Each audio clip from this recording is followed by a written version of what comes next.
So let's get to this story now. So the ANC has distanced itself from a woman's unruly behavior on a FlySafair flight from Durban to Cape Town. The woman claimed to be a member of the party. Now, videos captured by fellow passengers on of the incident on Boxing Day have been widely circulated on social media. In one of them, the obviously intoxicated woman is seen arguing with flight attendants and demanding to be served a drink. The party has initiated investigations into whether she is a member. Meanwhile, FlySafair says the woman was handed over to police when the plane landed in Cape Town. The SABC has noted the incident with concern and confirmed the individual in the footage is one of its employees. The public broadcaster says it will use internal procedures to manage the matter.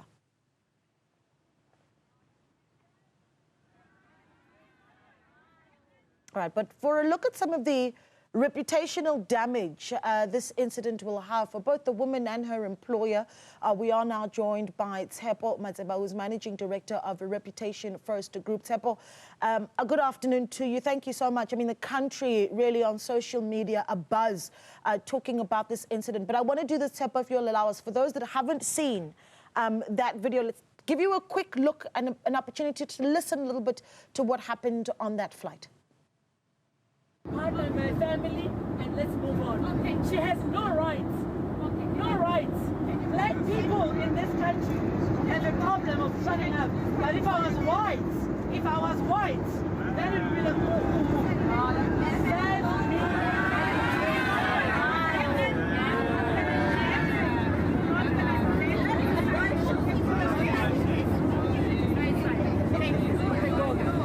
Thank you. Yes.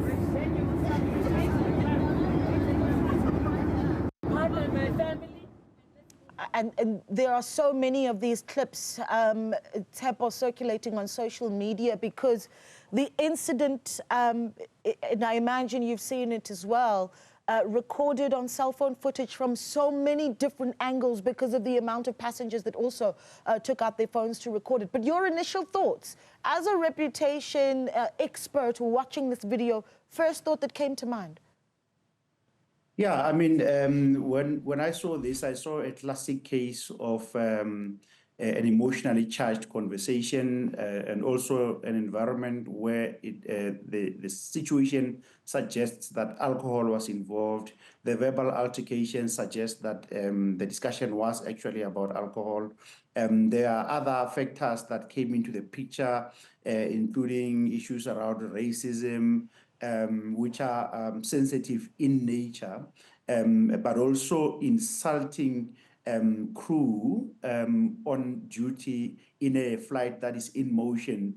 I felt really, really sorry for all involved, especially the individual female person that was involved. Of course, none of us have got the full facts from beginning to end, but at least peripheral information that you see suggests that there were unbecoming behavior from a specific individual that may have placed individuals and groups and the entire airline at risk during that particular time, something that could have been avoided. In fact, as I reflected on this, I remember the story of Justin Sacco, who flew from London, I believe it was, or the UK. And by the time they landed in Cape Town, they had already been fired. And that's because they had said, they are going to Africa, and in Africa they hope that not to get AIDS. And information revealed that she had had a couple of glasses of wine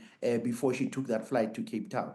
And that's the difficulty that we have as employees, but also as employers, that you have employees that you are associated with by nature of them working for you. And unfortunately, sometimes people think that you can take a break in terms of your values and the values of your employers, that when you are off duty, you can have your own version of values, and when you are on duty, you can have a different version. But unfortunately, that's not how it works. We are all intertwined. with our families, ecosystem, our employers, our clients, indeed, those of us who are in independent consulting. Yeah, I mean, that's such an interesting point that you make, right, around how your version of values does not change when you perhaps are off duty. Here's the reality, though, is that it is the silly season. People are in celebratory mode. And so a lot of those things may very well be forgotten at this time of the year, Tshepo. Yeah, I mean, look, at a certain level of responsibility, the more senior we are, and especially those of us who work in the area of brand positioning, brand reputation, marketing, ought to be fully aware and try to consistently remind ourselves about how our conduct off and off the pitch may impact the reputation of our employers and indeed the reputation of our families. Sometimes, in fact, senior executives often find themselves having to defend themselves because of the conduct of their children. There's a case in point that happened in Stellenbosch where a student had participated in a racially charged environment, and the father found himself a farmer in the middle of this debacle when he was actually not directly involved, but by association, you end up having to explain yourself, and reputations are impacted. And unfortunately, social media and digital, the footprint that you leave, it has a very long shelf life. It has a very long memory. It doesn't often get, because by the time you delete something that you've tweeted, or by the time that you issue an apology, that information has already been analyzed to a deeper extent than one would have anticipated. Yeah, Tshepo, what is, I suppose, the impact on the employer in a situation like this? Yeah, I mean, the employer unfortunately has to now defend themselves. They have to state and distance themselves from the employee in terms of the values that the company lives by and is guided by, and the behavior that employees are supposed to actually conduct in terms of being guided by the values of the organization. Unfortunately, they are going to get digital mentions, so social media mentions, newsroom mentions here in South Africa, and perhaps even on the continent, because here we're talking about a public broadcaster whose responsibility and primary responsibility is fairness, diversity, and inclusion, and in line with South Africa's constitution. It makes the job of the communicators in that environment that much more difficult, because this is their employee, and even though the employer and the broadcaster in this instance did not initiate this mess and this debacle, they find themselves having to defend themselves and demonstrate what remedial action they are going to take to ensure that this does not happen again, but also to retain the good reputation of that specific organization. Yeah, I'm just looking at that statement that was released by the SABC on the 28th, and it reads, as part of it, the SABC regrets this incident and always encourages staff members to uphold the SABC values of respect and integrity in all their interactions. And they mentioned quite a few, and I suppose that really touches on the employer then needing to protect itself. But as we all get into 2025, and I'm speaking now perhaps as corporates, what the lesson should be on even communicating to employees around reputational representation at all times.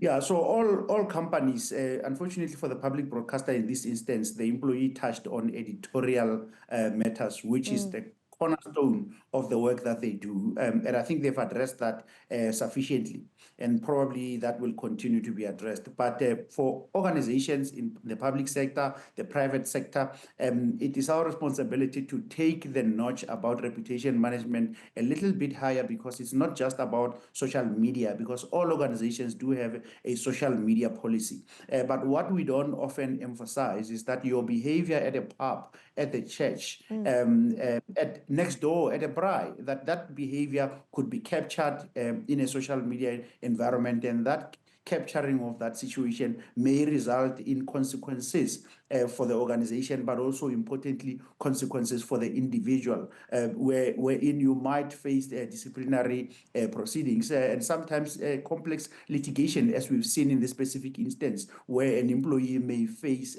charges of contravening the aviation rules in South Africa, charges around assault, as you have seen in some of those videos, suggesting that there were actually physical exchanges at some particular point in time. And then there's a reputational risk of one actually finding it very difficult to convince employers that they are an employable candidate and that they should be considered for a job, because these things live long. So organizations ought to continue to educate, emphasize the policies, unpack the policies in a far more friendlier manner, that it is not just about social media, but about the entire reputation of an organization and reputations of the individuals who work in those organizations as well. Sure. This is your field of work, and I'm just, quite interested to hear if, and I say this perhaps with inverted commas, reputational damage can be reversed. Yeah, I mean, for starters, all reputations can recover, and we've seen it in the auditing fraternity. The companies that participated in what may be called state capture are back here in South Africa to do some work, even though there are debates.